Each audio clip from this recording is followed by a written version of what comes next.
Hi, I'm Chella Courington, and I have a new book with Alien Buddha Press, and today is the launch of the new book. So I wanted just to introduce myself, and I thought I'd mention three things.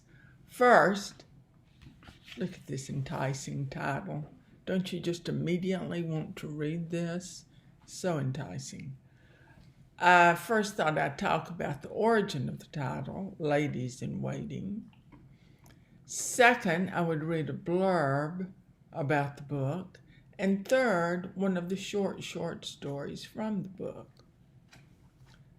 Well, Ladies in Waiting, all of these short pieces of fiction are woman-centered, and most have an element of magic.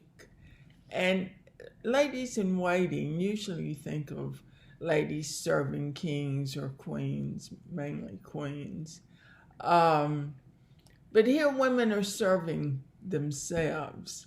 And I have a signature story called Ladies in Waiting that I would read from.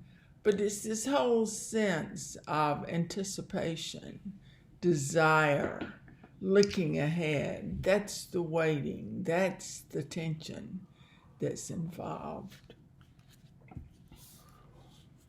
A writer who wanted to remain anonymous wrote this about the book.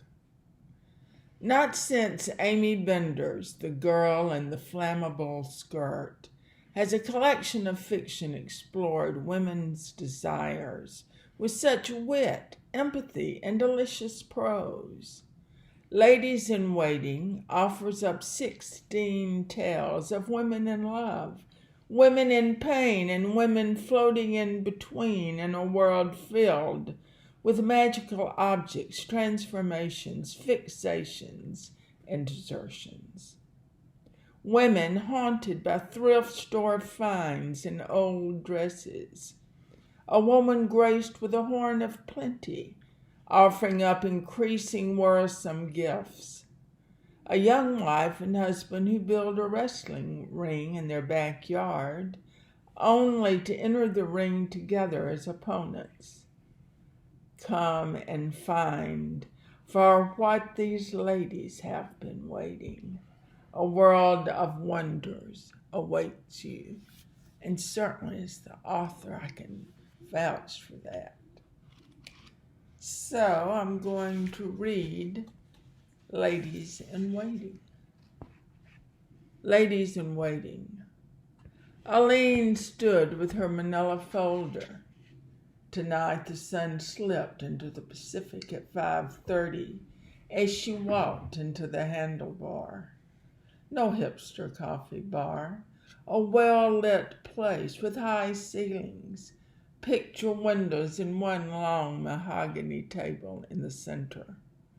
Watercolors of the oceans and palms hung on the brick. She sat at the table near the front door. Every night she came when most couples would be sharing a bottle of Pinot Noir, talking about their day on Zoom, teaching students how to write essays or presenting marketing plans. But Aline had no one to pop the cork or toss the sweet butter lettuce, while she cut the sourdough and sliced chicken paper thin. All she could do was envision a tall woman with hair pulled back and chiseled cheeks like Kate Blanchett. Aline's past lovers had been charming. There was Julia, who danced like a goddess, Maria, who wore camouflage pants and Doc Martens, and Lynn, who eased into the day drinking cappuccinos and eating croissants. Yet none ever stayed. Julia grew wings, tawny orange with white spots. At first, she tried to hide them with bulky cardigans and ponchos, stuffing her short antennae under hats. Julia started sleeping in the garden and crushed the marigolds, irritating Aline. It's hard to argue with a butterfly, especially a monarch who has a false sense of royalty. One day, Julia flew away. Maria turned into a lizard, a coastal whiptail to be exact. Her throat was pale and her tail luminously blue. A nocturnal creature, she moved with abrupt starts and stops, her tongue flicking. While Aline also loved the dark hours and being aroused from sleep, she was not used to constant activity and became disturbed by Maria's rapid digging and bringing spiders to bed. Finally, she left for the dry heat of Santa Ynez.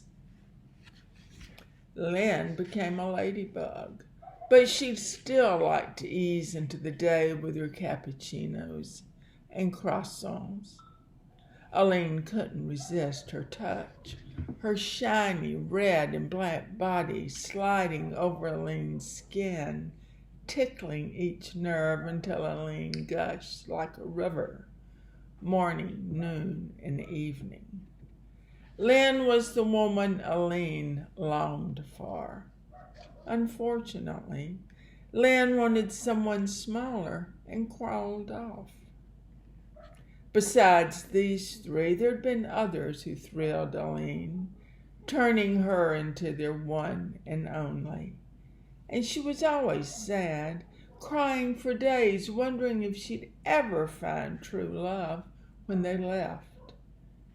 She opened her folder and browsed through the sketches of her ladies, caught between Aline and their transformation. Looking up from her drawings, she saw Ellie slink through the front door, as she had every night for the last week. Long legs and beige jeans with a leopard mask. Aline smiled. She'd always wanted a cat forever and offered her a seat. Thank you, dear listeners, and I hope that you will find, ladies in waiting, what you enjoy on this magical day. And thank you to Alien Buddha Press. Okay.